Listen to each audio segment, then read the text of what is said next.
Este es el muro de Berlín. No es la imagen que nos suele venir a la mente cuando pensamos en el muro de Berlín. Estamos en pleno campo, a 16 kilómetros al sur del centro urbano.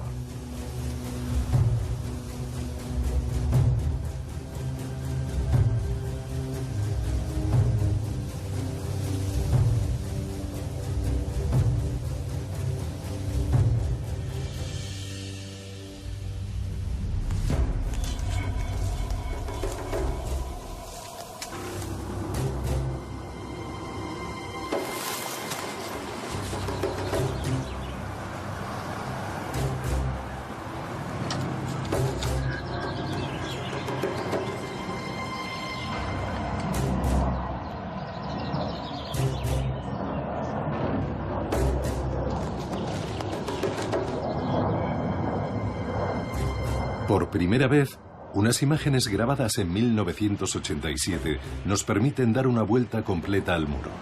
Representan la totalidad del muro de Berlín en su paroxismo, menos de 2 años antes de su caída. Es un punto de vista inédito sobre el este desde el oeste, y es obra del operador de cámara y aventurero canadiense Patrice Massenet. Berlín, el arte de la evasión.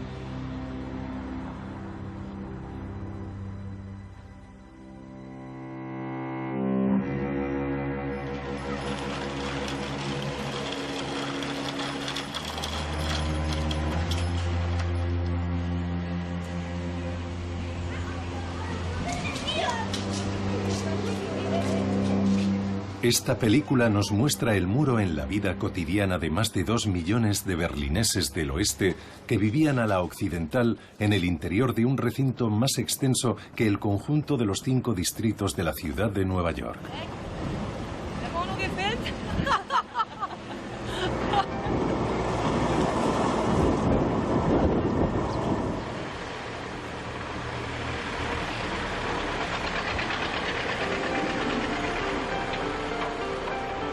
Los arquitectos del muro nunca cesaron de mantenerlo y de perfeccionarlo en el transcurso de sus largos 28 años de existencia.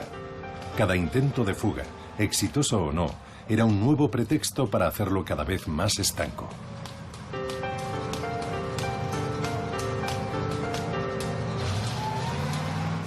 A lo largo de esta visita al muro, también contaremos 4 de las evasiones más espectaculares que justificaron su refuerzo con el paso de los años.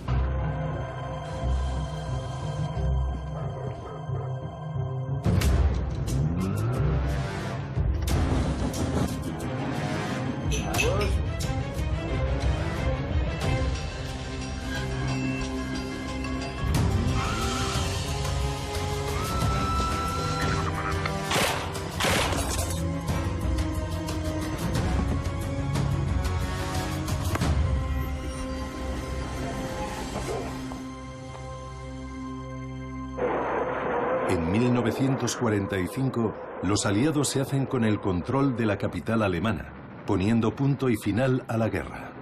Alemania quedará separada en 2 partes y Berlín se verá ocupada durante 45 años por 4 fuerzas armadas. Berlín Oeste se convertirá así en un islote occidental en mitad de un océano comunista, en pleno corazón de la nueva Alemania del Este. Para atajar el éxodo masivo de ciudadanos del este al oeste, las autoridades no tardan en cerrar la mitad occidental de Berlín tras un muro de 155 kilómetros de largo.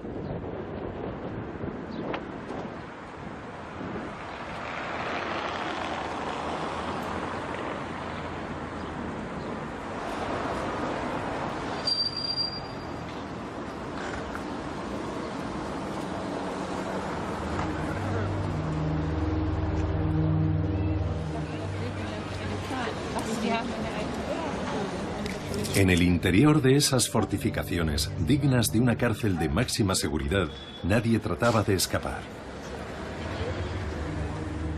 Al revés, eran los que estaban fuera los que buscaban allí refugio.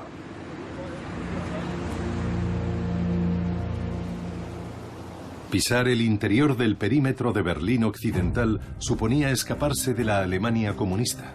y tener acceso al resto de Occidente.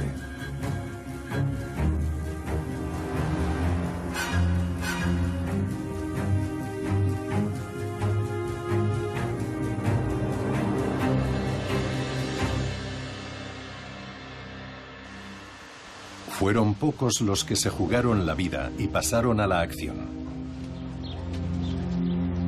Pero la naturaleza humana no tolera verse encerrada. Cuanto más prohibido esté un muro, más nos apetecerá traspasarlo.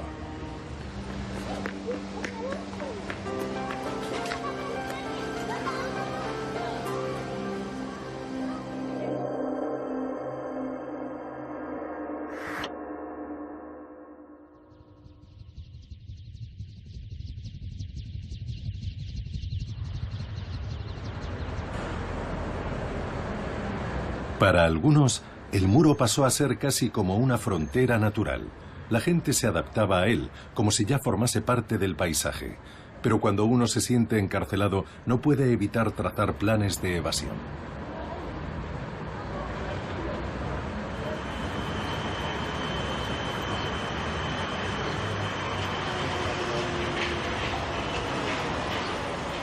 De entre todas las evasiones que contribuyeron a su perfeccionamiento, las más espectaculares son un fiel reflejo de las reservas de valentía e imaginación de las que puede hacer gala el ser humano en su anhelo de libertad. Tal fue el caso de un joven obrero especializado austríaco que se enamoró de una berlinesa del este. Los extranjeros titulares de un permiso de trabajo tenían derecho a circular con mayor libertad. Heinz Meixner había ideado un plan tan sencillo como audaz. Había encontrado un coche cuyo parabrisas era extraíble.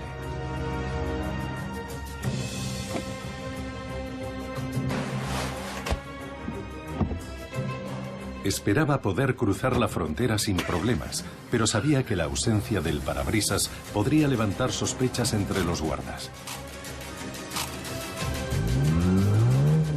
Había calculado que si pasaba por debajo de la barrera, los guardias perderían 3 segundos antes de abrir fuego, y por suerte había acertado.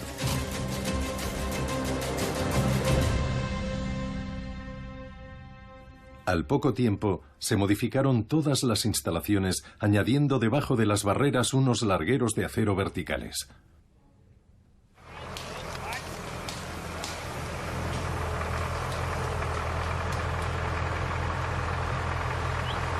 Las tareas de mantenimiento y de mejora del muro entrañaban una inversión astronómica para la precaria economía de Alemania del Este. Cerca de 1.000 millones al año en los años 80.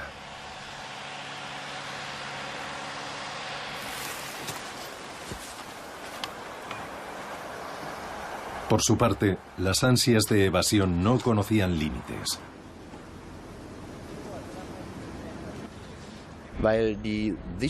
Las medidas de seguridad en el lado este son de lo más elaboradas y sofisticadas, con sistemas inimaginables, cables para hacerte tropezar. Es muy difícil pasar si no estás bien preparado, con escaleras de cuerda, crampones. Por no hablar del hecho de que las vallas no son simples vallas de metal. Tienen pinchos apuntando al este. Si quieres escalarlas para acceder al lado oeste, puedes cortarte con los pinchos y desgarrarte las manos y el torso. Y si te caes, estás muerto.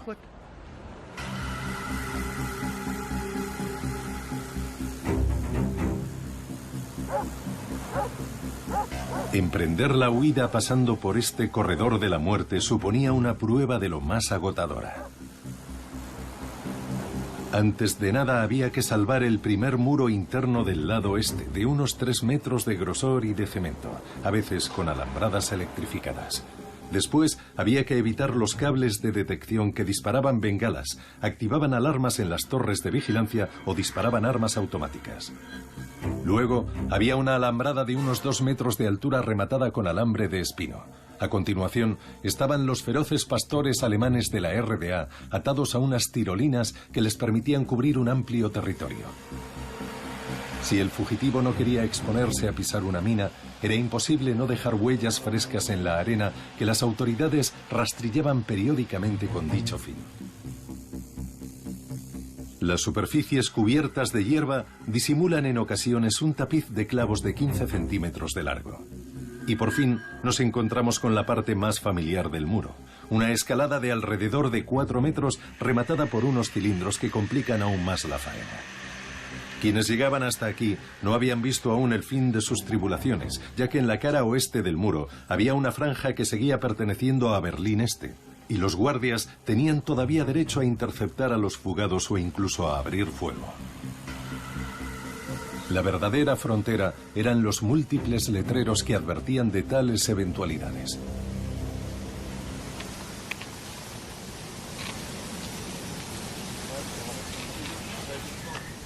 Verónica era una joven alemana de 16 años que había saltado el muro y llegó al sector francés, o sea que teóricamente estaba a salvo. Pero a pesar de todo, unos agentes de la BOPO, la Policía Popular de la RDA, le dispararon y cayó aquí, o sea, a 5 metros de nuestro sector.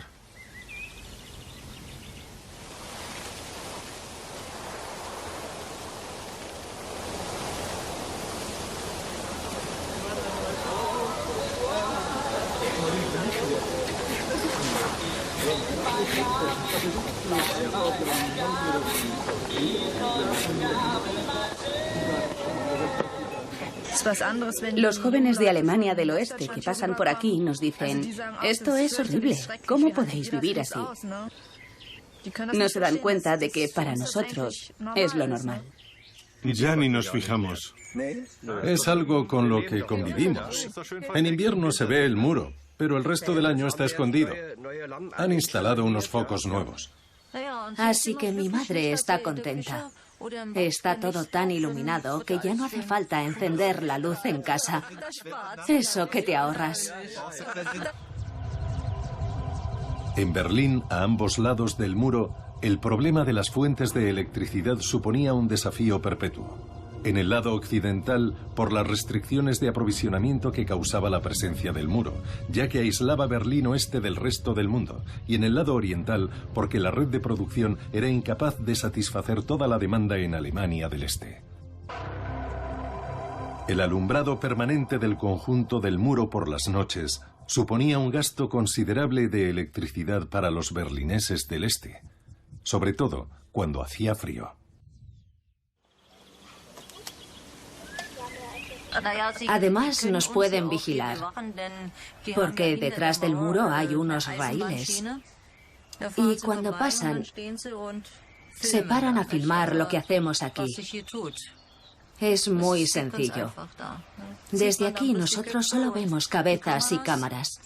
Tenemos que cerrar las ventanas porque está todo iluminado. Pero te acostumbras. El muro lleva ya tanto tiempo en pie que no parece que vaya a desaparecer nunca. Vamos, no creo. Nos gustaría poder acceder al otro lado, ahí mismo, al lago de Sacrow. Está a 5 minutos de aquí. Nos podríamos bañar. Sería estupendo. Está al lado. Pero no nos dejan.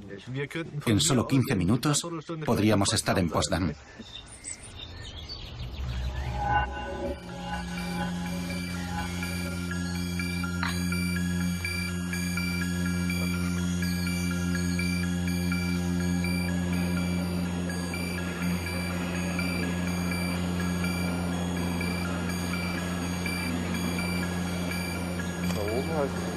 Y si llegas a la parte redondeada, te resbalas.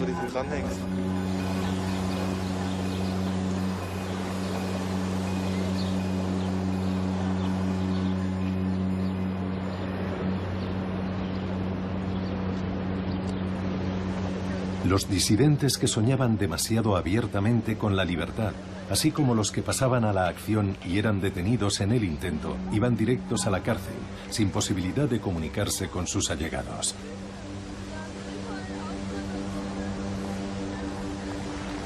Pero paradójicamente se les concedía una segunda oportunidad.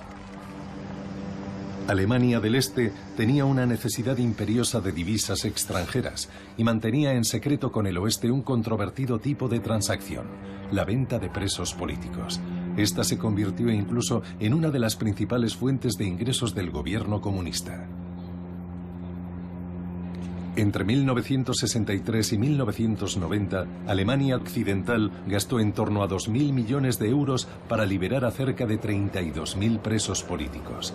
Esta inagotable fuente de ingresos le permitiría a la RDA matar 2 pájaros de un tiro, vaciando sus cárceles a la vez que reducía su déficit comercial.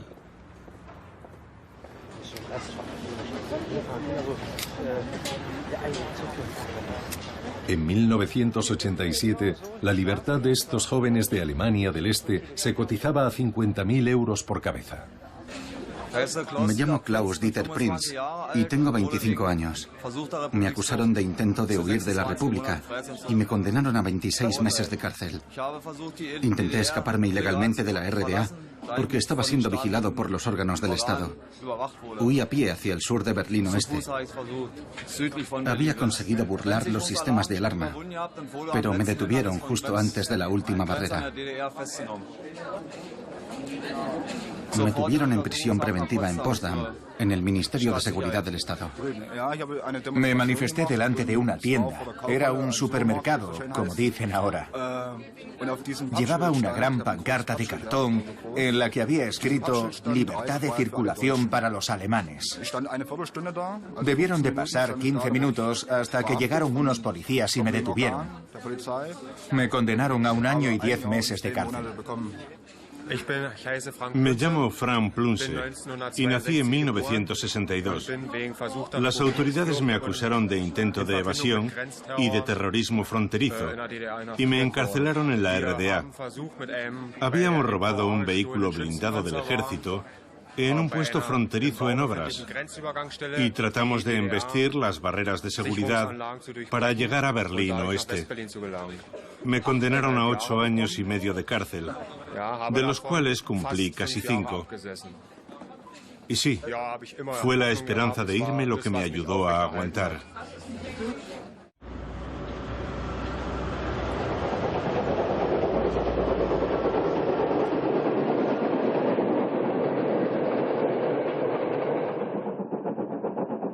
Los trenes regionales comunicaban Berlín Oeste con otras 6 ciudades de Alemania del Oeste.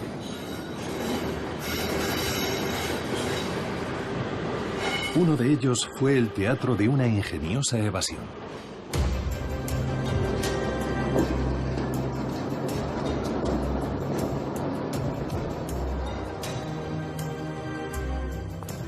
Ute Schmalfuss era una alemana del este de 19 años que se había enamorado de un francés, pero se le denegó el permiso de viajar. Sabía que se exponía a ser encarcelada, pero habría seguido a su adorado Jean-Pierre hasta el fin del mundo. Ute se subió directamente en el último vagón para evitar llamar la atención. No tenía derecho a viajar en ese tren con destino a Berlín Oeste y sabía que iban a controlar a todos los pasajeros.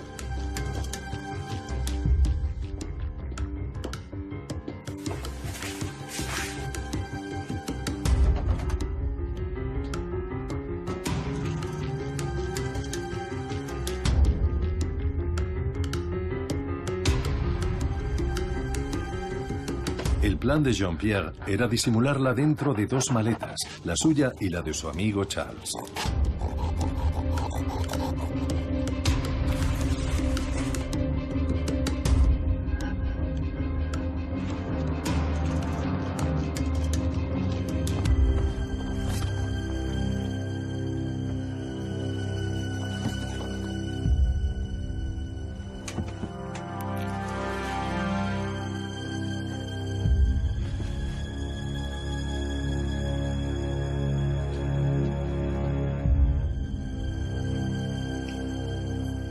Anquilosada y sofocada, permaneció 70 largos minutos en su escondrijo sin moverse y sin saber si su estratagema no sería destapada antes de llegar a Berlín Oeste.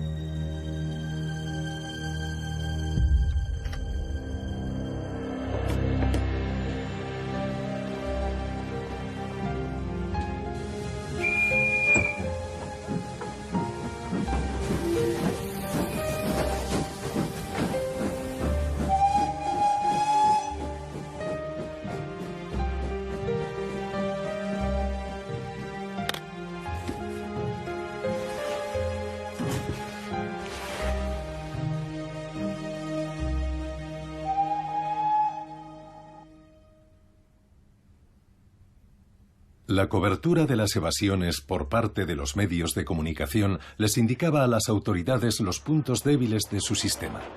Las redes ferroviarias siempre fueron un objetivo privilegiado para los intentos de evasión, ya fuera escondiéndose debajo o saltando encima de un vagón desde el viaducto. Pero cada vez las autoridades reforzaban más la seguridad con más perros, más consignas y más efectivos.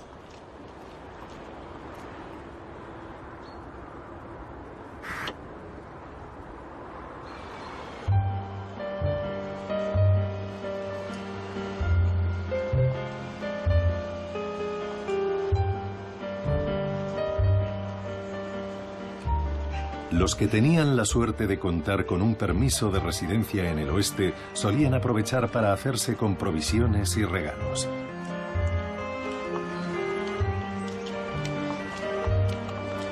Las autoridades del este se referían oficialmente al muro como a una muralla de protección antifascista, pero no engañaban a nadie. El muro no había sido erigido precisamente para proteger a la población de la corrupción capitalista.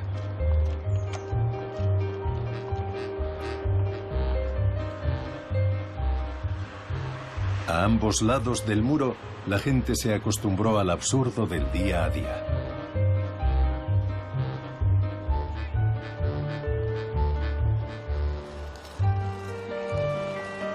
Sin embargo, la omnipresencia del muro era un recordatorio permanente de que era posible vivir de otra forma, en otros sitios.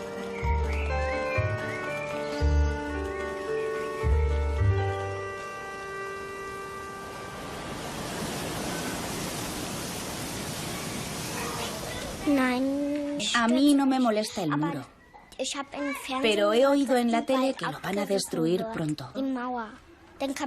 Así podremos ir al otro lado. Pero ellos también podrán venir aquí con sus tanques. Seguro que habrá una guerra, porque la guerra vive en el otro lado.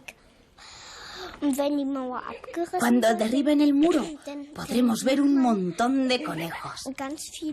Y vendrán aquí, porque he visto un montón de conejos al lado del muro.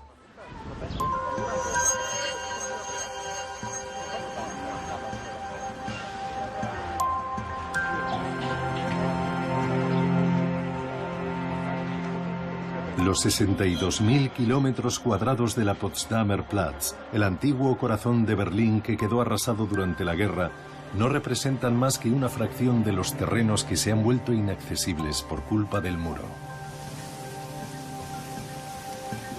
Debido a ciertos obstáculos naturales para despejar la vista o en puntos en los que la vigilancia habría sido imposible, cientos de hectáreas se han vuelto inaccesibles o simplemente están abandonadas.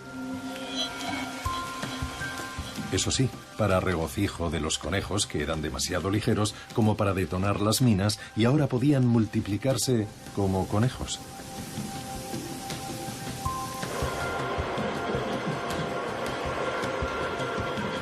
Alrededor del muro había muchos otros descampados que prácticamente no tenían utilidad, como esta parcela encastrada entre un tramo elevado de ferrocarril y el propio muro.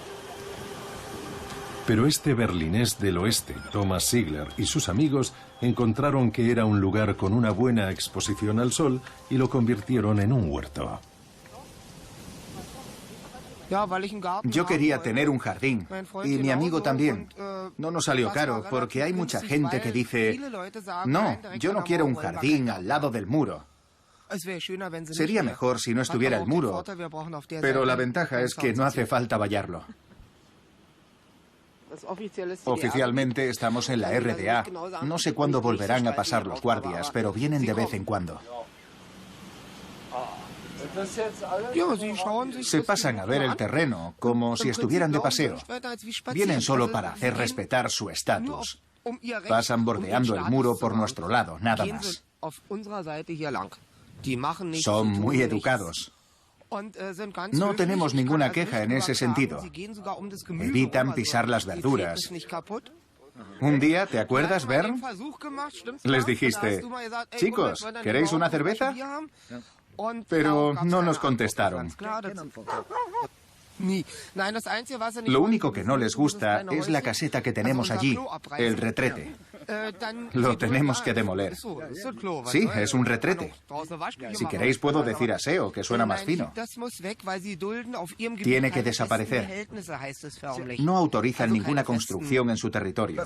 Nada que sea sólido. Aún no lo hemos demolido, pero tenemos otro. ¿En el oeste? Eso es. Antes de tener el nuevo retrete, cada vez que me entraba un apretón decía, voy a ver a Erich Honecker.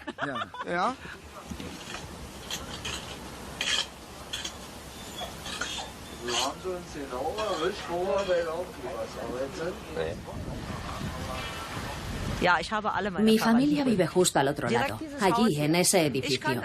Desde la azotea puedo ver su apartamento. Allí vive mi cuñada con sus hijos. Pero para llegar tardo 2 horas desde la estación de Friedrichstraße. Ellos pueden venir para ciertas celebraciones puntuales, jubileos, aniversarios de bodas, mi 50 cumpleaños, pero más allá de eso no pueden. Al principio era alucinante, pero al cabo de 3 o 4 meses ya dejamos de prestarle atención. No quiere decir que lo hayamos aceptado. Eso sí que no. Pero, ¿qué otra cosa podemos hacer? Te acostumbras. Alrededor de Berlín hay un bonito sendero para ir en bici. Se tarda unas 4 horas. Sales de allí y vuelves por aquí. Uno se acostumbra a todo. No sirve de nada llorar, gritar o dar puñetazos en el suelo. Al mal tiempo, buena cara. Esa es mi opinión. Pero tampoco se trata de aceptar la situación y decir que está todo bien así. Porque nadie quiere este muro. Nadie. No se puede olvidar el muro. Es como llevar una corbata de plomo. No deberíamos tener que vivir así. Es imposible.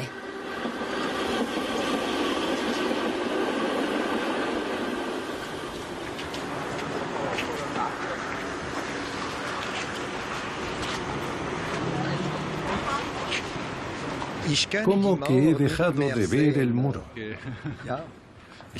Yo no tengo nada en contra del muro. Es más, en mi opinión, tiene que existir. No solo por razones políticas, sino porque sin el muro, la parte oeste de Berlín perdería la mitad de su valor. Porque el muro la hace muy atractiva y crea un montón de posibilidades. El choque entre los dos sistemas le da mucha vida a la ciudad. No me puedo imaginar Berlín oeste sin el muro. Por mucho que tratasen de justificar la razón de ser del muro, los berlineses no podían sustraerse a un sentimiento general de opresión.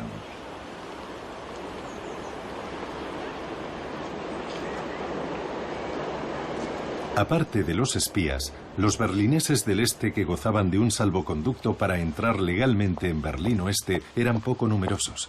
Todos tenían hijos, parientes y, en general, intereses superiores que les obligaban a regresar al este.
El agua es un elemento indisociable de Berlín, una ciudad atravesada por el río Spree y construida en torno a una red de canales y de lagos en todas las direcciones. Los dos Berlines tenían que convivir en el agua para el transporte de mercancías. Para evitar dar largos rodeos, las barcazas de la RDA se hacían abrir las trabas submarinas de las barreras para pasar temporalmente al sector oeste.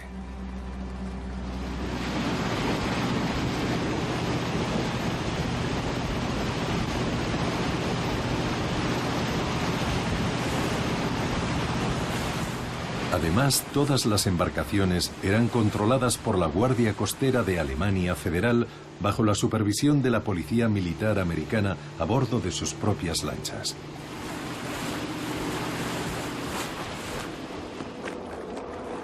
La policía americana no tenía acceso a estos atajos. Tenían que dar toda clase de rodeos para acudir a patrullar bajo el célebre Puente de los Espías, el Glienicker Brücke. Aquí era donde tenían lugar los intercambios de prisioneros más importantes entre los estadounidenses y los rusos.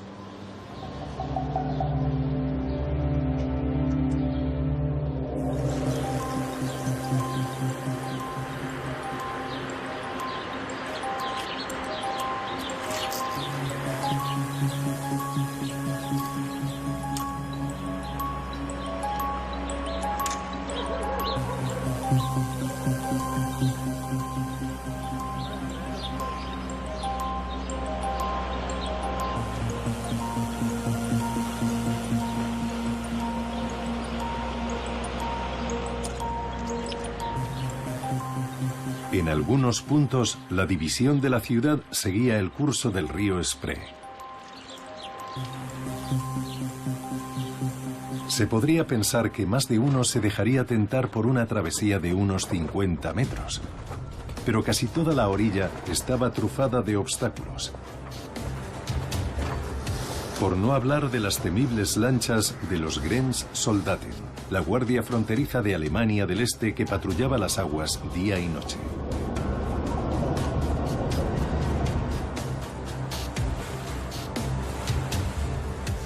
Todo ello era coordinado desde los numerosos puestos de guardia y las inevitables torres de vigilancia.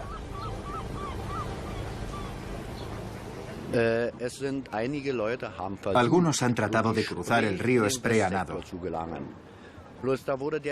Su error fue que en el lado oeste tenían a amigos o parientes esperando para recibirles. Y fue la presencia de esos amigos la que alertó a las autoridades de que alguien se estaba intentando fugar del este. Los del este se huelen lo que está pasando aquí y vienen a bordo de sus barcos, bordeando la frontera para impedir que nadie pase.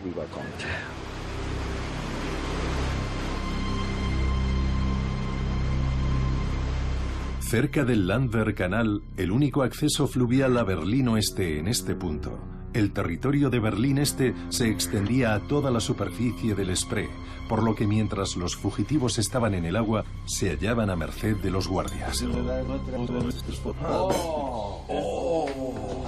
El personal de relevo del crucero Friedrich Wolf había planeado un motín para acceder al oeste.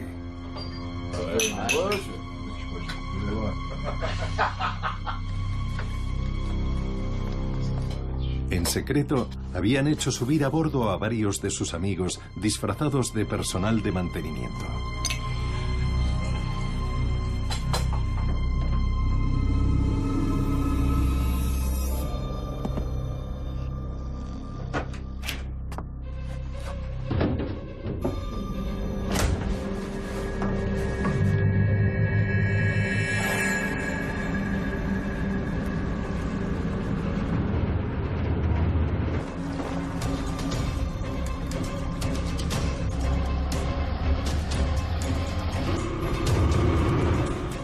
Un brusco acelerón y un cambio de rumbo al oeste dieron la voz de alarma. Las autoridades del este no tardaron en pisarles los talones.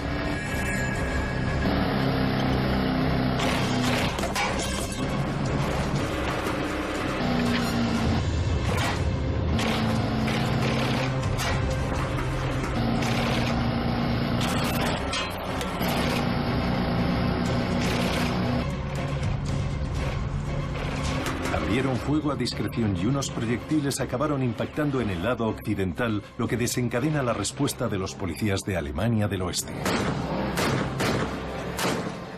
Por fin, los perseguidores de Alemania del Este dan media vuelta y renuncian a su presa. A raíz de este humillante desvío, las autoridades del Este decidieron vigilar todos los barcos por las noches, desmontando o bloqueando los timones. El del río Spree fue siempre uno de los muros más infranqueables, pese a algún que otro éxito puntual, como esta evasión a nado filmada en directo por un turista en 1988.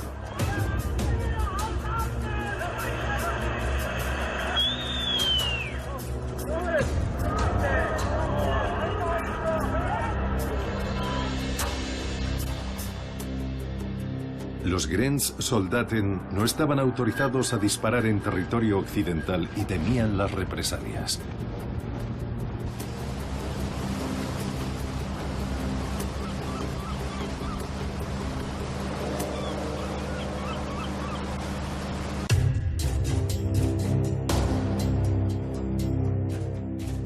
También se podía acceder a Berlín Oeste en coche.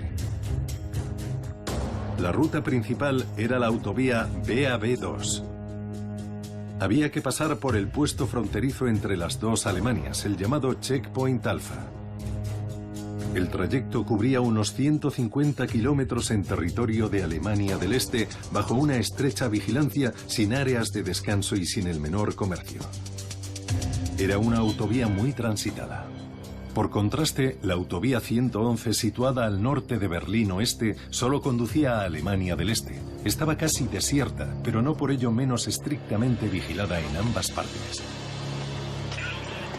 Mientras unos temían las evasiones, los otros temían una invasión de los soviéticos. Estaba reservada a unos pocos funcionarios y a la gente mayor, de la que no se temía ya nada.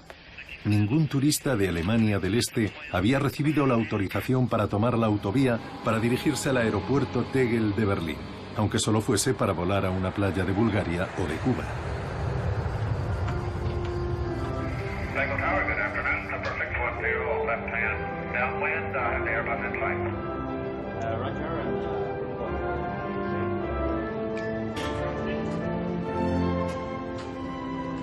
Además del muro terrestre y el muro acuático, Berlín estaba dotado de un muro aéreo. Los aviones que aterrizaban o despegaban de Berlín Oeste eran sometidos a un protocolo de lo más estricto por parte de las 4 fuerzas de ocupación presentes en la ciudad: Estados Unidos, Francia, Gran Bretaña y Rusia. Estas operaciones se desarrollaban en el ultrasecreto Centro de Control de Tempelhof.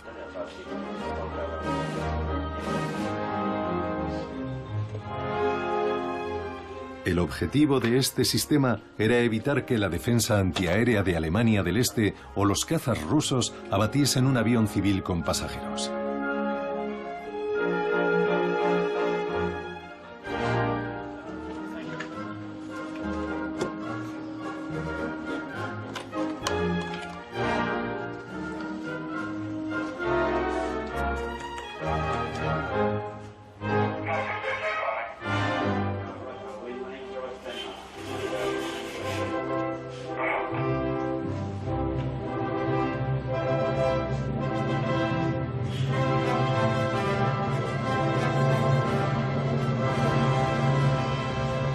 Al principio, Berlín Occidental pudo resistir gracias al puente aéreo, pero si fue capaz de aguantar tantas décadas, también fue por la presencia continua de un importante contingente militar occidental. Por lo general, su presencia era bienvenida por los berlineses del oeste, que temían por encima de todo la eventualidad de una anexión de la ciudad por parte de los comunistas. A finales de los años 80 se cifraban en 6.600 soldados americanos, 2.800 franceses y 3.500 británicos.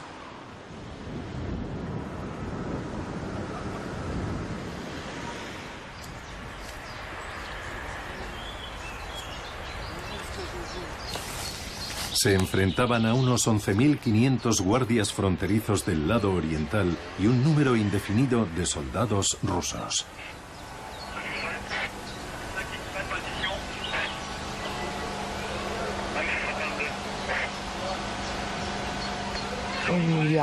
Te acabas acostumbrando al muro.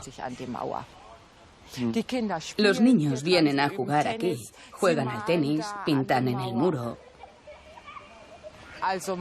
Algunos de los soldados son majos y los niños les hablan por encima del muro.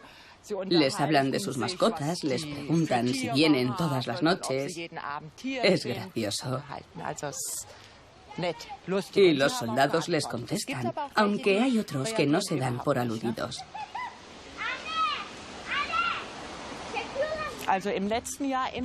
El otoño pasado abatieron a alguien desde la torre. Estaba tratando de escalar el muro con una escalera y cuando estaba en el reborde, un primer soldado le disparó al lado, adrede. Pero hubo otro que gritó: «Hay que abatir a ese cerdo». Le alcanzaron y le dejaron desangrarse ahí. Nosotros lo oímos todo desde nuestra casa.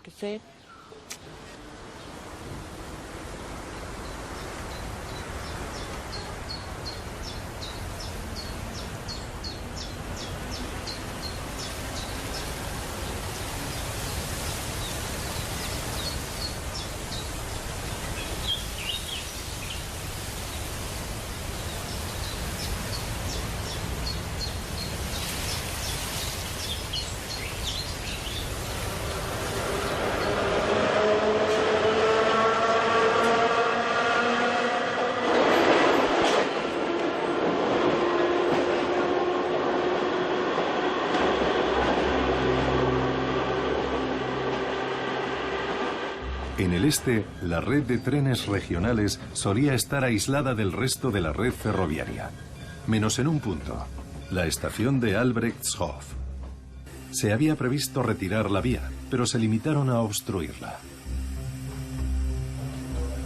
Un conductor de locomotora, Harry Detterling, se había enterado de que se iban a retomar las obras. Estudió meticulosamente el terreno y reparó en que el cambio de agujas no estaba bloqueado.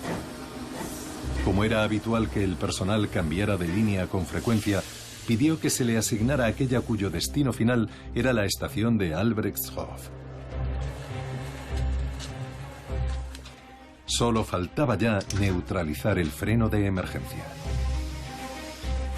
Aquella noche, los allegados de Harry y su compañero Helmut compraron 18 billetes.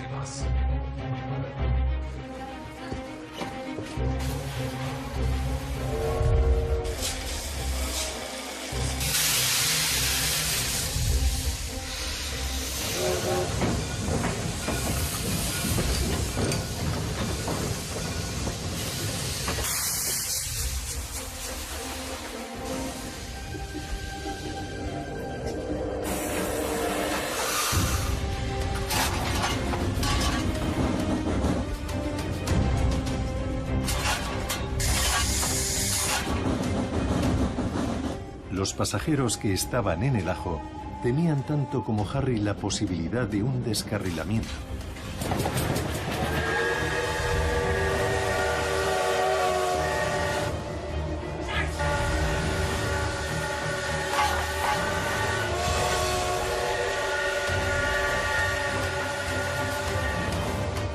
El jefe de tren creyó que el vehículo estaba fuera de control y accionó el freno de emergencia en balde.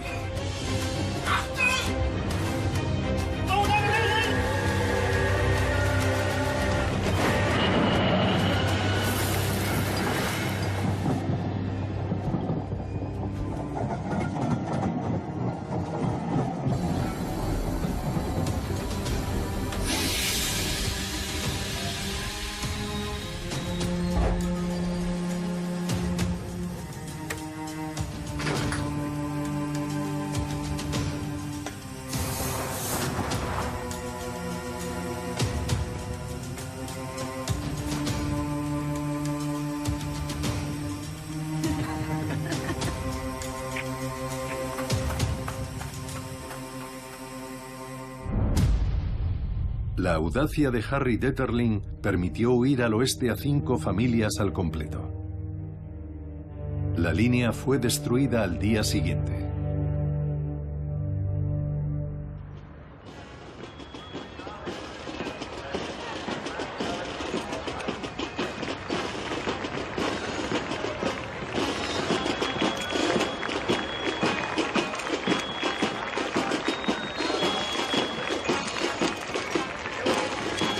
En 1987 se produjeron numerosas celebraciones que rodearon el 750 aniversario de la ciudad de Berlín a ambos lados del muro.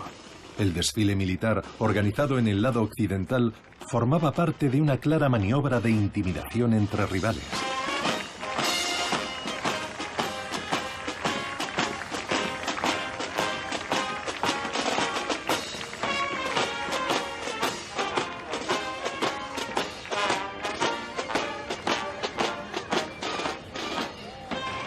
Los militares no estaban realmente en pie de guerra. La situación era demasiado absurda.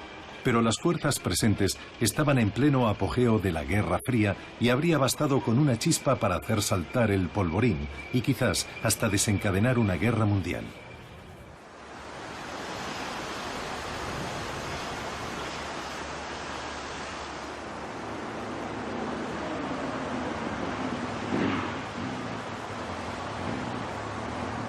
En el momento en el que se rodaron estas imágenes, ya había comenzado la reducción de los arsenales nucleares. Pero ni el fin de la Guerra Fría, ni menos aún la reunificación de Alemania, figuraban en las agendas de los políticos. Nadie contaba con ello. Los políticos trataban más de hacer hablar de sí mismos que de cambiar el curso de los acontecimientos. Las palabras del más célebre de todos habían electrizado a los berlineses allá por el año 1987, pero los medios occidentales apenas hablaron de ello. La gente ya no quiere ni ver este muro. Tal y como dijo el presidente de Estados Unidos cuando estuvo aquí, señor Gorbachov, derribe este muro. Pero por el momento no es más que una utopía. Señor Gorbachov, derribe este muro. Sí, Reagan y los demás, todos quieren que caiga el muro, pero eso no va a pasar. A lo mejor dentro de 50 años. Los aliados tienen demasiado miedo de que desaparezca el muro. ¿Por qué? Es una estrategia de lo más sencilla. Si se reunificaran las dos Alemanias, a nuestra potencia económica se sumaría la potencia militar del este. Y todos los aliados le tienen miedo a eso. Temen que volvamos a como eran las cosas antes. Es casi como una utopía para nosotros. Los de aquí y los del otro lado somos muy diferentes. Esa ideología socialista les ha hecho diferentes. Supongamos que cayese el muro. ¿Qué es lo que pasaría? Si tuvieran el derecho y la posibilidad, muchos de los que viven hoy en el este se pasarían al oeste. Para mí no es ninguna utopía que un día el muro desaparezca, porque no es algo natural. A mí me interesa la historia, y está demostrado que las cosas artificiales no suelen durar. ¿Se mantendrá en pie el muro durante 100, 200 años o solo 10 años? Nadie lo sabe. ¿Quién no desea respirar un poco? Poder vivir en libertad y decir lo que piensa.